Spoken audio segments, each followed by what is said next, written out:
자, 6차시 디딤 영상에 오신 여러분들 모두 환영합니다. 자, 우리 이번에는 급수라는 새로운 중단원으로 들어가게 될 거예요.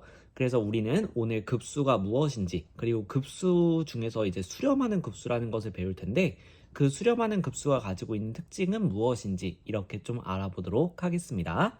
자, 그러면 우리 용어 정리부터 먼저 하고 들어갈게요. 새로운 중단원에 들어왔으니까.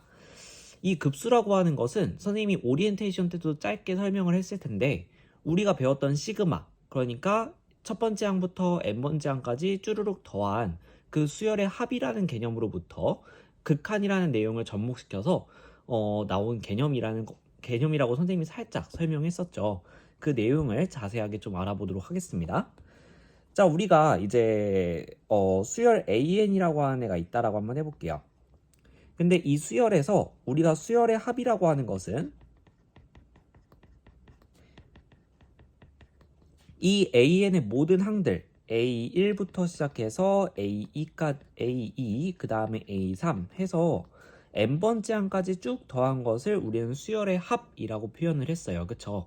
그래서 우리가 수학 1에서 이것을 보통 sum의 약자, sum의 앞글자 s를 따서 sn 이렇게 해서 sum 어디까지 합인가? n번째까지 합이다. 이렇게 해서 sn 이렇게 표현을 하곤 했었죠. 자, 근데 우리가 나중에 좀 더 일정한 규칙을 가진 항들을 꾸준히 더해 나가는 과정을 좀 더 간단하게 표현하기 위해서 시그마라는 기호를 같이 도입을 했었습니다. 기억나세요? 그래서 요거를 이제 어떻게 표현하기도 했었냐면 K라는 문자를 이제 두는 거예요. 그래서 첫 1부터 N까지 변할 때 AK, 즉 여기에서 우리는 AK 형태를 꾸준히 더해 나갈 건데 그 K는 어디부터 어디까지냐면 1부터 N까지다. 즉 A1, K에다 1 넣은 거, 2 넣은 거, 그 다음에 3 넣은 거 쭉 해서 N 넣은 것까지 쭉 더하겠다라는 뜻을 가지고 있었어요. 그쵸? 그래서 우리는 수열의 합을 이렇게 SN 또는 시그마 기호를 이용해서 표현을 했었는데요. 자, 이제 우리는 무한대까지 수열을 확장시키는 거에 대해서 배워봤었죠. 수열의 극한. 그렇다는 것은 요 첫 번째 항부터 쭉 더해 나가는 이 과정도 무한히 해나갈 수 있지 않을까라는 거예요. AN에서 끝나는 게 아니라 더 무한히 진행할 수 있지 않을까. 자, 그래서 우리는 이렇게 수열 AN에 대해서 첫 번째 항부터 쭉 더해 나가는 과정을 무한히 지속해 나갔을 때 이러한 과정을 우리는 급수라고 부르게 됩니다. 무한히 더해 나가는 과정 자체를 급수라고 부른다라고 생각하시면 되겠습니다. 자, 그러면 이것을 우리는 어떻게 기호로 표현하냐면 시그마 기호를 이용해서 표현할 거예요. 뭐 S 무한대 이렇게 쓰면 되지 않느냐라고 얘기할 수도 있겠지만 이건 좀 뭔가 직관적이지 않으니까. 그래서 우리는 시그마 기호를 이용해서 표현을 하자라는 겁니다. 그래서 K는 1부터 무한대까지 AK 이렇게 표현하면 되겠는데, 자, 근데 굳이 K라는 문자를 새로 둘 필요가 없을 것 같아요. 그냥 여기 N은 1부터 이런 식으로 써도 상관이 없잖아요. 그래서 보통 급수를 쓸 때는 우리가 그냥 일반적인 시그마를 쓸 때 K라는 문자를 뒀던 거랑 다르게 N을 이렇게 그냥 쓰는 편이다 라는 겁니다. 자, 그래서 우리는 이제 급수를 이렇게 시그마 기호의 위쪽에 무한대를 붙인 기호를 많이 사용하게 되고요. 자, 만약에 이 값이 하나의 실수값을 가져요. 이것을 쭉 계산했는데 어떠한 한 실수값으로 수렴하게 된다면 우리는 그때 이 수렴하는 값 자체 알파라고 하는 값을 급수의 합이라고 부르게 됩니다. 자, 근데 무한히 더해 나갔을 때 그 값이 어떠한 값으로 가까이 간다 라는 것을 알아보는 방법이 무엇이 있을까라는 거예요. 그것을 알아보기 위해서 우리는 어떤 작업을 할 거냐면요. 요 급수에 대해서 다시 한번 보자는 거죠.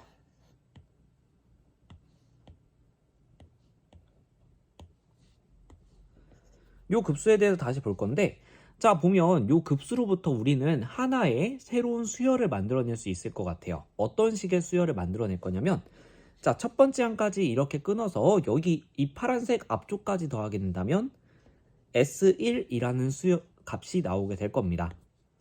자, 두 번째까지 끊어서 계산하면 S2라는 값이 나오게 될 거예요. 이거와 비슷하게 우리가 쭉 반복을 하다가 이렇게 n번째까지 끊어서 sn이라고 하는 것을 얻어낼 수 있을 거고요. 이것을 더 반복할 수 있을 거예요. 자, 여기에서 우리가 이렇게 n번째까지 끊어서 구한 이 sn이라고 하는 데를 생각해 본다면 얘는 결과적으로 급수의 일부분을 더한 거죠.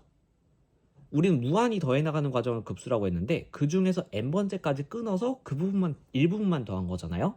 그래서 얘는 이 sn을 우리는 앞으로 수열의 합이라고도 불러왔지만 수열의 합 대신에 급수의 관점에서는 급수의 급수의 부분합이라고 부르게 됩니다. 급수의 부분합. 그래서 급수의 일부분을 더했다라고 생각해 주시면 되겠습니다. 자, 그래서 이 급수의 부분합을 생각하고 이 부분합으로 만들어진 수열 Sn을 생각할 수 있어요. 다시 말하면 여기에 말했던 S1, S2, S3 쭉 해서 Sn 그 다음으로 이어지는 이 Sn들의 수열을 생각할 수 있다는 거죠. 자, 근데 무한히 더해 나갔을 때 일정한 값으로 가까이 간다 라는 것은 우리가 어떻게 표현할 수도 있냐면 n이 무한대로 갈 때 Sn, 즉 Sn을 n에 대해서 표현하고 그것의 극한을 보내봤을 때 얘가 어떠한 값으로 수렴하게 된다면 그럼 결과적으로 우리가 무한히 더해 나간 그 급수 자체도 수렴한다라고 얘기할 수 있을 거잖아요. 자, 그래서 우리는 이제 이러한 급수의 합이라고 하는 것을 구할 때 급수의 합이라고 하는 것을 구할 때 이렇게 부분합을 구한 다음에 그 부분합의 극한값으로서 급수의 합을 구할 수 있다라는 겁니다. 자, 그래서 여러분들 중요하게 기억해 두셔야 되는 거 급수의 합을 계산하는 원칙적인 방법은 여러분들이 부분합을 구해 주시고 그 다음에 그것의 극한값을 구하는 것이다 라는 거. 자, 그 다음에 급수의 일반항이라는 용어는 잘 쓰이진 않는데요. 지금은 빠진 상태이긴 합니다. 근데 여기에서 이렇게 급수 표현을 했을 때 여기 뒤에 있는 이 an 있죠. 얘를 우리는 급수의 일반항이라고 불러요. 그냥 이건 이런 용어가 있구나 정도로만 기억해 주시면 되겠습니다. 지금 여러분들이 제일 중요하게 생각해야 되는 것은 바로 이 부분. 급수의 합은 부분합의 극한이다. 선생님이 수업 시간에 물어보면 바로바로 대답할 수 있어야 돼요. 급수의 합은 뭐라고요? 부분합의 극한. 자, 이게 급수를 계산하는 원칙적인 방법입니다. 자, 이건 문제를 통해서 우리 수업 시간에 같이 확인해 볼 거고요. 그러면 이제 수렴하는 급수는 어떠한 특징을 가지고 있을까라는 주제로 넘어가 볼 거예요. 자, 그거에 앞서서 여러분들이 수학 1에서 배웠던 한 가지 개념을 알고 계셔야 됩니다. 같이 복습을 해볼게요. 자, 우리가 이제 수열의 합을 통해서 SN이 주어졌을 때 보통 우리는 AN이 주어졌을 때 SN을 구하는 것은 쉬웠어요. 그쵸? 그냥 A1, A2, A3 쭉 해서 AN까지 더하면 되거든요. 아니면 시그마를 이용하든가.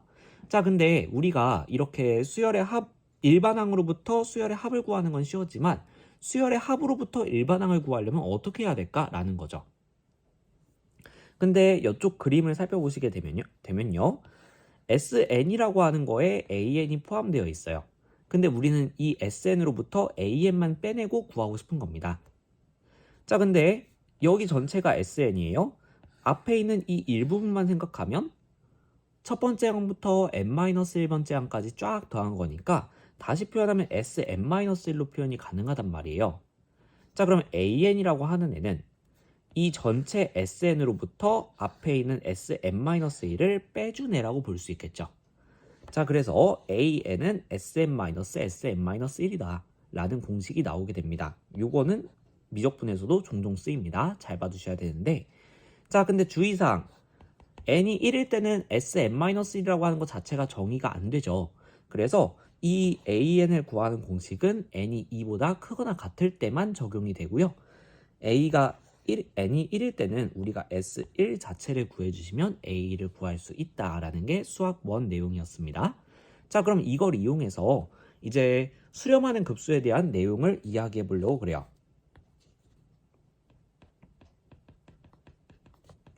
자, 만약에 급수가 수렴한다고 해보죠. 그래서 시그마 n은 1부터 무한대까지 an이라고 하는 애가 알파라는 값으로 존재한다라고 해봅시다. 자, 근데 이 말은 뭐냐면요. 여기에 아까 이 선생님이 말했던 이 급수의 합이라고 하는 것은 아까 뭐라고 했어요? 나와야 된다고 했었죠? 부분합의 극한. 자, 그래서 그 부분합을 선생님이 Sn 이렇게 표현하게 된다면 그 Sn의 극한값이 결과적으로 이 급수값이라는 거죠. 그래서 얘를 알파라고 둘 수가 있는데, 자, 우리 아까 봤던 그 공식을 잠깐 떠올려 볼까요? an이라고 하는 애는 sn에서 sn-1을 빼준 애라고 했어요. 그쵸? 자, 근데 여기에서 지금 sn 수렴한다고 했고요. 알파로. 그러면 sn-는 어디로 갈까? 결국 n이 커지면 얘도 알파로 가지 않을까라는 거예요. 자, 그래서 이것을 주목을 해보면 양쪽에 리미트를 취해주게 됐을 때 n이 무한대로 갈 때 an은 리미트 n이 무한대로 갈 때 sn-sn-1 이렇게 표현이 가능하겠고요.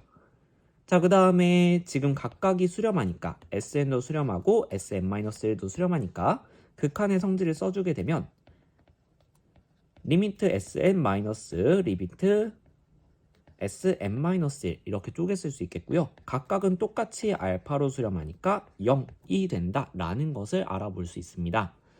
자, 그래서 여러분들이 급수가 수렴한다라는 조건으로부터 일반항의 극한값이 0이 된다라는 개념까지 이끌어낼 수가 있게 됩니다. 자, 그래서 첫 번째 성질,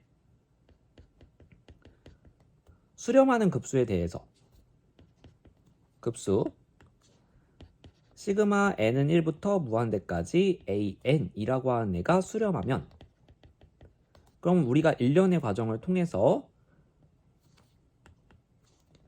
an의 극한값이 0이 된다라는 것을 확인해 줄 수 있겠습니다. 자, 그러면 두 번째로 이 명제가 참이라는 것을 우리가 지금 보인 거니까 이 명제의 대우명제도 같이 성립이 되겠죠. 그리고 대우명제를 생각해 보면 결론을 부정한 거, 그래서 n이 무한대로 갈 때 an이 0이 아니면, 그러면 이 급수는 어떻게 된다? 발산한다 라는 명제도 같이 참이 되는 거예요. 자, 그래서 요게 이제 어떻게 보면 여러분들이 급수가 수렴하는지 발산하는지를 빠르게 체크할 수 있는 한 가지 방법이 됩니다. 실제로 우리는 일반항이 주어져 있을 때 이러한 급수의 형태가 주어져 있고, 이 일반항의 형태를 알고 있을 때 급수가 수렴하는지 발산하는지를 체크해야 되는 문제들이 종종 등장을 합니다. 자, 근데 여기에서 만약에 그 an을 봤을 때, 급수의 일반항을 봤을 때 그 일반항의 극한값이 0이 아니라면, 다시 말하면 일반항의 극한값이 뭐 발산을 해버려서 존재하지 않거나 아니면 수렴을 하지만 0이 아닌 값으로 수렴을 할 때는, 그때는 그냥 an을 우리가 이 급수를 계산할 필요 없이 그냥 발산한다 라고 이야기해버리면 끝나는 내용입니다. 자, 근데 만약에 극한값이 0이라고 존재를 해요. 자, 그러면 이 급수는 반드시 수렴하게 될 것인가? 이거는 아닐 수도 있습니다. 그러니까 요거의 역은 성립하지 않을 수 있어요. 이 부분은 여러분들한테 낚시 문제로 종종 등장을 하다 보니 여러분들이 잘 봐두셔야 되는 부분입니다. 이것도 마찬가지로 문제를 풀면서 같이 알아보도록 하겠습니다. 자, 그래서 우리 이렇게 내용 정리하면 이 두 가지 명제가 있습니다. 그 중에서 이 두 번째 거는 급수가 발산한다는 것을 판정하기 위한 좋은 방법으로 사용되니까 잘 봐두시면 좋겠습니다. 그리고 1번도 문제로 종종 쓰여요. 그러니까 이 두 가지 모두 다 기억하고 계셔야 됩니다. 자, 그러면 오늘 배웠던 내용 두 가지 정리해 볼게요. 첫 번째, 우리 용어 정리했죠? 급수, 그 다음에 부분합이라는 부분 정리했는데, 그 중에 선생님이 별표 친 거, 급수는 뭐다? 부분합의 극한이다 라는 내용. 자, 그 다음에 두 번째, 우리가 수렴하는 급수에 대한 성질, 그리고 급수가 일반항이 어떻게 됐을 때 발산한다 라는 두 가지 명제 살펴봤는데요. 수렴하는 급수에 대해서는 일반항의 극한값이 0이다. 자, 그 다음에 일반항의 극한값이 0이 아니면 급수는 발산한다 라는 두 가지 명제 둘 다 잘 쓰이니까 잘 기억해 두세요. 자, 그러면 영상 보느라 고생 많으셨고요. 문제풀이 시간에 같이 이 내용 마스터해 보도록 합시다. 수고하셨습니다.